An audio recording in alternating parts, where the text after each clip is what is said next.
Grayscale Investments in the sights of the U.S. Securities and Exchange Commission as the SEC continues its efforts to bring cryptos in line with its existing regulations. For more on this, let's bring in Yahoo Finance's Jennifer Schonberger. Jen. Good morning, Brian. That's right. 3 cryptocurrencies might be considered securities according to new regulatory filings with the SEC. Grayscale Investments disclosed in regulatory filings that the SEC has been asking about its securities law analysis of crypto tokens Zcash, Horizon, and Stellar held in its investment trust. The agency suggesting that these cryptocurrencies might be securities under federal law. Now, Grayscale, which offers trusts containing crypto through funds on traditional stock exchanges as an easy way to invest in crypto, did not immediately respond for comment. Now, this coming after the SEC in July declared 9 crypto assets listed in a crypto insider trading case as securities, and as the SEC has been looking to define its oversight of cryptocurrencies through enforcement actions. Experts say Stellar, which is similar to Ripple, is close to 2 years into a legal battle with the SEC over whether the token is a security. Now, SEC Chair Gary Gensler wrote in an op-ed in the Wall Street Journal on August 19th, quote, "There's no reason to treat the crypto market differently from the rest of capital markets just because it uses a different technology." Gensler has repeatedly said that many crypto tokens fall under securities laws, given how they're used, and that most tokens other than Bitcoin, or perhaps Ethereum, I should say, should register as securities. Yet there's still no formal rule process in place for how to govern crypto. Gensler and the SEC have repeatedly asked crypto players to come in proactively and register with the commission. As well, they have been regulating through enforcement actions for parties they feel are not in compliance. So an ongoing theme here with the SEC. Brian? Jennifer Schonberger, thanks so much. So HTC just pulled back the curtain on a powerful all-in-one virtual reality headset to rival the Meta Quest Pro and other standalone VR sets. This shiny black helmet is called the Vive XR Elite, and it's hoping to rock your face with 4K Ultra HD visuals, some funky modular design, and all kinds of clever bollocks features. I'm hoping to review the HTC Vive XR Elite really soon, but for now, here's all you need to know. And for more on the latest and greatest tech, please do poke, subscribe, and ding that notifications bell. Cheers! Now, the Vive XR Elite features a pleasingly balanced design like the Meta Quest Pro, with the battery pack positioned at the back end to counter the weight of the faceplate. It's a similar design to the recently released Pico 4, and I definitely prefer it to front-loaded sets like the Meta Quest 2, especially if you're planning on escaping reality for a good hour or two. The HTC Vive XR Elite weighs just 625 grams, so it's almost 100 grams lighter than the Meta Quest Pro, and it's impressively compact too. The face section is even skinnier apparently than the Pico 4's, which was already pretty dinky. Unlike the Pico 4, you won't find any top straps on the Vive XR Elite either, just those side straps. So no worries if you've got bouffant hair or whatever, it won't get all f***ed up during a frantic bout of VR boxing.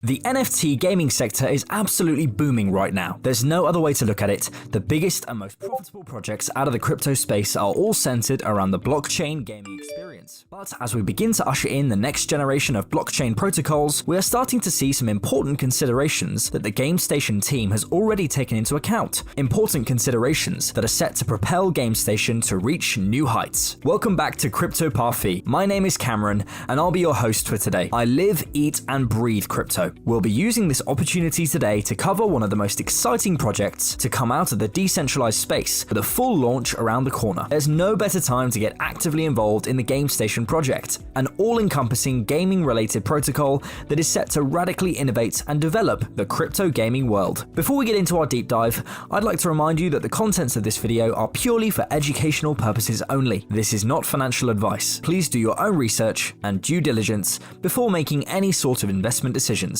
There's no real need to convince anybody of how lucrative and huge the blockchain gaming subsector is going to be, bringing some revolutionary and absolutely vital crypto integrations into a global multi-billion-dollar game industry. It's only a matter of time until every single video game out there has a decentralized element within it. However, the many gold rushes of crypto have no shortage of brilliant ideas and highly skilled teams. We've seen this in the past, from automated market makers to decentralized exchanges to lending protocols, but we have soon soon learned that there exists far more to launching and running a successful project above a great idea, genius concepts, and superior technology. Seeing a crypto project from conception to a successful platform is more about the business than the actual end product, and seasoned crypto investors will have seen countless brilliant projects fail. Countless legacy venture capitalist firms flooded the space, offering their business and marketing expertise and networking connections in order to assist new and prospective projects through these complex aspects of running a project. However, many of these venture capitalist deals were signed in blood. Fresh-faced project leaders had no idea what they were doing. Early sale rounds for a fraction of the public sale gave far too much power to these VC firms